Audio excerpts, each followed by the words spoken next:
Na base mais próxima do governador Wanderlei Barbosa, há uma grande insatisfação com os rumos dos republicanos na formação das chapas proporcionais para federal e para estadual. Vamos explicar essa história que eu trouxe aqui no meu in-off desta quinta-feira. Tá aqui então, eu trouxe para vocês toda essa polêmica, eu conversei com algumas pessoas do entorno do governador Wanderlei dessa quarta e nessa quinta-feira de manhã, apurando isso, a informação que eu recebi, que havia uma insatisfação aí das pessoas mais próximas da cozinha do governador, que na verdade estão preocupadas com o desempenho aí do Republicanos. Lembrando que o Republicanos, nas eleições de 2022, foi um grande vencedor, né?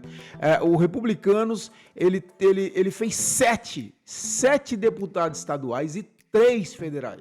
Imagina o que é isso, 3 federais. Fez o Toinho, que foi o mais votado, inclusive, o Alexandre Guimarães e o Ricardo Aires. E para estadual eram 9 de mandato, fez 7, né? É mais fácil falar de quem ficou de fora. Ficaram de fora o Issan Saado e a Valderez Castelo Branco. Então, para você, foi um grande sucesso. Aí o que aconteceu agora? Eles defendem, esse grupo, não sou eu, não fica bravo comigo não, viu? Mas esse grupo defende que os presidentes do PL, o senador Eduardo Gomes e a presidente do União Brasil, a Dorinha Seabra Rezende, e os deputados estaduais, sobretudo, lógico, reclamando os outros de outros partidos, dominaram a máquina, se fortaleceram as suas siglas e o republicano, como me disseram aí, ficou assistindo. Né? Uma dessas fontes chegou a falar assim para mim: Kleber, a situação é esdrúxula, porque o partido do governador é o que está ficando mais fraco nessa janela partidária. Aí eles me lembraram o seguinte, olha, então o Republicanos elegeu 7, como eu disse, em 2022, e está correndo o risco de ficar com somente 3 ao final dessa janela partidária, que são o Léo Barbosa, que é o filho do governador, o Cleiton Cardoso e o Eduardo Fortes, que está deixando o PSD, que é o partido do vice-governador Laurez Moreira e do senador Irajá, para ingressar no Republicanos. Agora, eles lembram que o próprio presidente da Assembleia, ainda que ficasse no Republicanos, que não está definido, tá toda essa discussão aí, ele não vai para a reeleição, né? Está muito claro, ele vai lançar o filho dele, que pode lançar inclusive por outro partido, e outros que eram do Republicanos entraram em desgraça junto ao Palácio, são personas não gratas, personae non gratae. Olha lá, ó. Então aí, Jorge Frederico, Olinto Neto e Valdemar Júnior, que devem seguir um outro caminho, ir para outra direção. E dos deputados federais, olha essa foto legal que nós fizemos aí com a inteligência artificial, uma montagem bacana, né? Dos 3 federais eleitos pelo Republicanos 2022, apenas o Ricardo Aires permanece. O deputado Alexandre Guimarães conseguiu um acordo nacional e ele saiu do Republicanos e foi para o MDB em 2024, vocês estão lembrando, assumiu o comando do Republicanos. O Toinho Andrade não vai para federal, vai para estadual, é outro que entrou em desgraça com o Palácio Araguaia, sobretudo depois da eleição municipal. Já contei essa história para vocês, de 2024, quando ele foi candidato a prefeito de Porto Nacional, saiu lá meio insatisfeito com o governador, e também depois, agora nessa passagem rápida do Laurez, se aproximou do Laurez, e isso fez com que ele não fosse mais bem recebido ali no Palácio Araguaia, e vai disputar a vaga pela Assembleia por outro partido, vai buscar outra legenda, ok?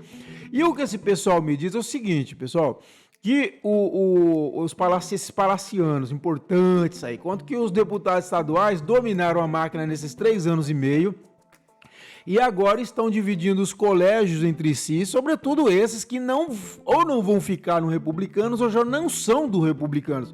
Estão se fortalecendo, mas não o partido governador, fortalecendo outros partidos, entendeu? Esse é o grande problema. Aí para federal, então, aí eles dizem para mim que o Republicanos tem hoje o deputado Ricardo Aires, que vai para a reeleição, o secretário Atos Gomes, o secretário de Educação Fábio Vaz e o comandante-geral da Polícia Militar, Coronel Márcio Barbosa, que por ser militar só se filia na convenção.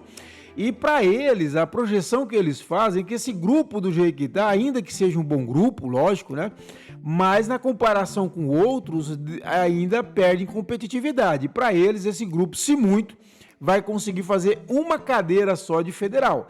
Então eles estão muito preocupados com os rumos do partido do governador, né? Que é o partido do governador, o grande vencedor das eleições estaduais de 2022, que elegeu o governador, elegeu, como eu disse, 7 estaduais e 3 federais. E na eleição para prefeito, bom que se diga, o Republicanos foi o partido que mais elegeu prefeitos, né? Se eu não me engano, foram 57 ou 56 prefeitos, o segundo colocado, União Brasil, com 37, se eu não me engano, prefeitos. Ainda que o número de população que vai ficar, que ficou sob gestão do União Brasil é muito maior, porque elegeu prefeitos das grandes cidades, tá? Mas em número de prefeituras, o Republicanos elegeu muito mais. E aí o que acontece? Eles ainda reclamam que, para piorar, que pessoas que ocupam espaço, pré-candidatos importantes, que ocupam espaço no governo, não foram chamados para ficar no Republicanos ou irem para o Republicanos. Ao contrário, olha só que eles colocam aqui, o Osíris Damaso, que ele era do governo Vanderlei, depois saiu com a entrada do Laurez, conseguiu voltar para o governo Laurez, né? E o Laurez saindo, e todo mundo achava que ele estava liquidado junto ao Vanderlei. Não, ele conseguiu emplacar a mulher, a esposa dele, no governo. Então, assim, e ele tem cadeira, e ele era do Republicanos, inclusive disputou a prefeitura de Paraíso pelo Republicanos com apoio do governador, mas acabou de deixar, como vocês viram aí na CCT, acabou de deixar o Republicanos e se filiou ao Podemos, tá? Um bom candidato a federal, correto? E tem também o ex-deputado federal Lázaro Botelho, que tem cargo no governo dele e a esposa, né? A ex-deputada estadual Valderez Castelo Branco, mas ao invés de ir para o Republicanos, ele vai permanecer no Progressistas, que é um partido do qual o seu Lázaro é filiado há anos, se eu não me engano, talvez até o único partido da carreira política dele. E ambos esses dois pré-candidatos, o Damaso e o Lázaro, eles eram esperados no Republicanos. Então aí foi outra decepção que esse pessoal disse que teve, tá bom?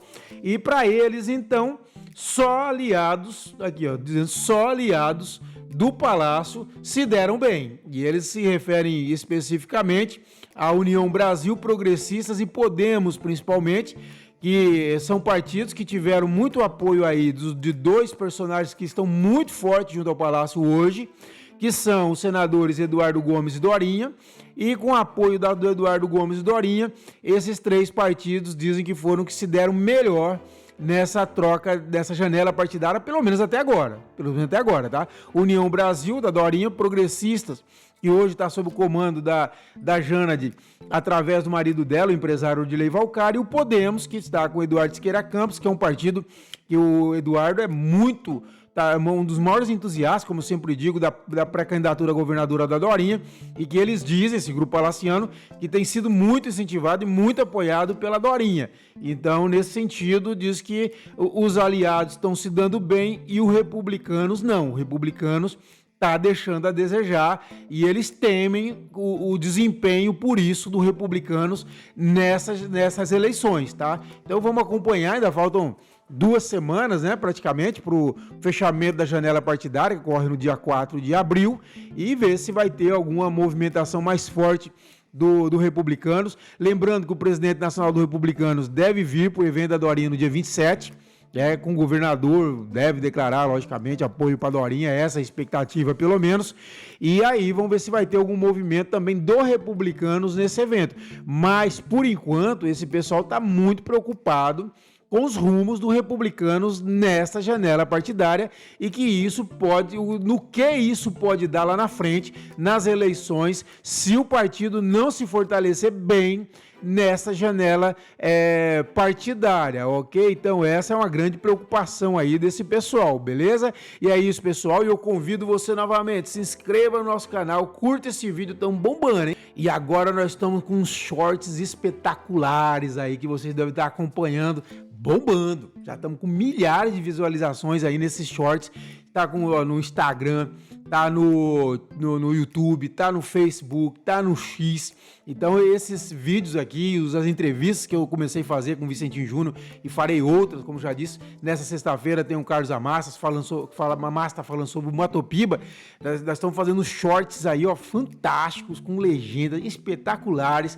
Então assim, se inscreva no nosso canal, siga a gente nas redes sociais, curta esse vídeo, compartilhe pra ele longe, seja nosso parceiro no CCT mais independente, pessoal. Essa é uma tendência mundial dos veículos para terem grande independência, buscar o patrocínio do seu leitor. É isso que nós queremos, é baratinho, a partir de R$15 não faz diferença nenhuma para você, e você ajuda a gente a ser um site cada vez mais independente, cada vez mais isso que nós somos e queremos ser cada vez mais. Prestadores de serviço do Tocantins, a nossa democracia de forma independente, totalmente independente, beleza? As informações estão aqui na descrição desse vídeo.